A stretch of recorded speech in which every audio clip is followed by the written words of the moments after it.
Welcome back to the Mental Health Minute. I'm Dr. Emily Mayfield, a licensed psychologist.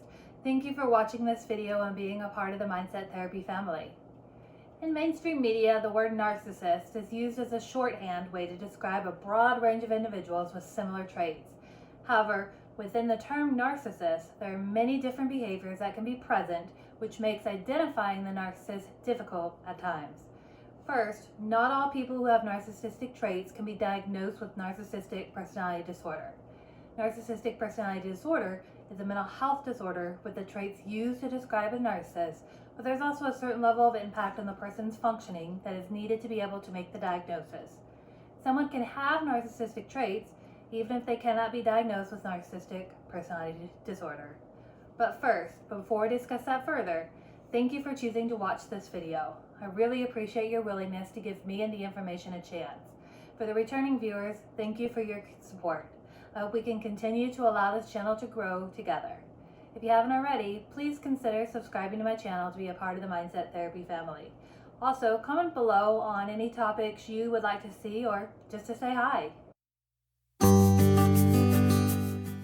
The traits commonly seen in people with narcissism include a sense of self-importance and grandiosity, is preoccupied with fantasies of success, power, or intelligence, believes they are special or unique in some way, and can only be understood by people of equal status, requires excessive admiration, feels entitled, exploits others, lacks sympathy, are envious of others, or feel others are envious of them, and shows arrogant behaviors or beliefs.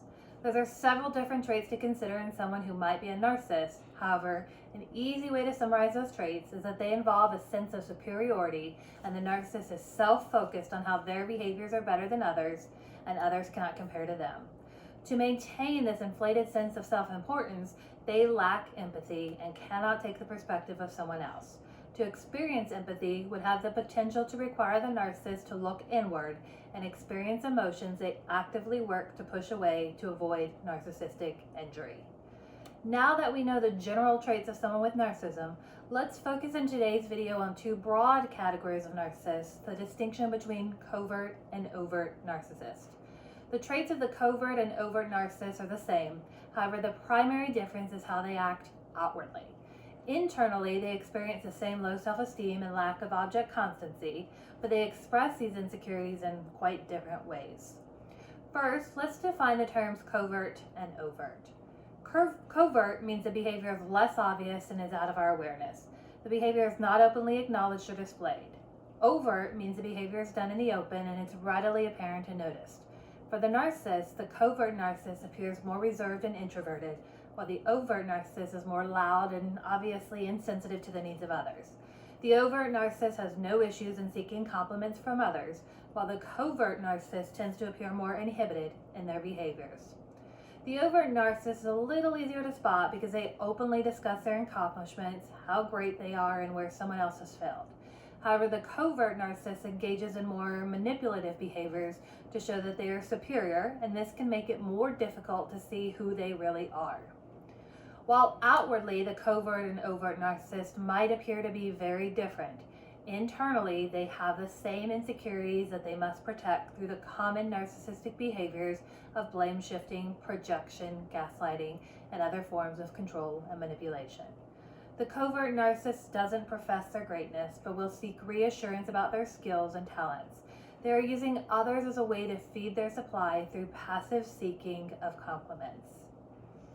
Narcissists can't take blame and will blame shift onto others as a way to not experience shame. If they can shame others, then they can protect shame in themselves. The overt narcissist will do this by criticizing, name-calling, and belittling. The covert narcissist will play more of the role of the victim. If they can act like the victim, then they can place themselves in a position to receive reassurances and words of encouragement from others.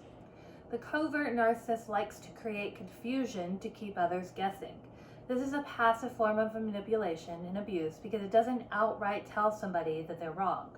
They will imply you misremembered something or that something didn't happen.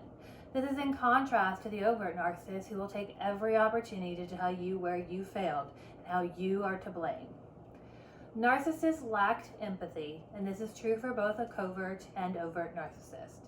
The overt narcissist will actively push you away and make it clear they don't want to spend time with you. The covert narcissist takes a more passive approach of being emotionally unavailable. If they can keep themselves emotionally unavailable, then they don't ever have to express empathy to the person that they are with. Now that we've touched a little on the differences between a covert and an overt narcissist, you might wonder, which is worse? As with most things in life, there is no definitive answer. Narcissists destroy relationships while destroying the self-esteem and self-worth of those they encounter. People are pawns in their game of control and manipulation. The overt narcissist is more obvious and you can better protect yourself, whereas the covert narcissist is more passive in their control and manipulation. The covert narcissist can be more difficult to spot because they aren't loud and in your face, and this might make them worse. However, if you know what the traits of a narcissist are, then you can better protect yourself from their abusive tactics and either respond differently if it's in a relationship you can't leave, or leave if you can. Comment below if you've experienced a covert and overt narcissist and what differences you noticed between the two. Also, if you enjoyed the content of this video, please give it a thumbs up. If you haven't already, hit that subscribe button to be a part of the Mindset Therapy family. I look forward to seeing you at the next video.